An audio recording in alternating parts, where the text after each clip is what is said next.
தென்கிழக்கு வங்கக்கடலில் குறைந்த காற்றழுத்த தாழ்வு பகுதி உருவானது என இந்திய வானிலை மையம் தெரிவித்துள்ளது. அடுத்த 24 மணி நேரத்தில் காற்றழுத்த தாழ்வு பகுதியாக வலுவடையும்.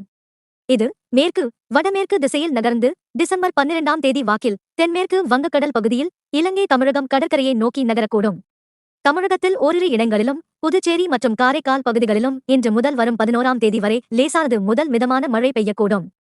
மேலும் கடலோர தமிழகத்தில் ஒரு சில இடங்களிலும் உள் தமிழகத்தில் ஓரிரு இடங்களிலும் புதுச்சேரி மற்றும் காரைக்கால் பகுதிகளிலும் வரும் 10ஆம் தேதி இடி மின்னலுடன் கூடிய லேசானது முதல் மிதமான மழை பெய்யக்கூடும்.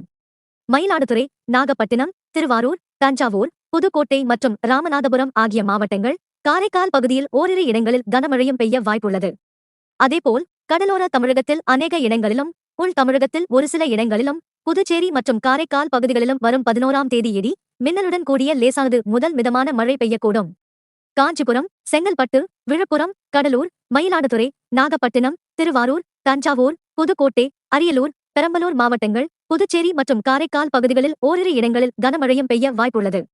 சென்னை மற்றும் புறநகர் பகுதிகளில் அடுத்த 24 மணி நேரத்துக்கு வானம் ஓரளவு மேகமூட்டத்துடன் காணப்படும்.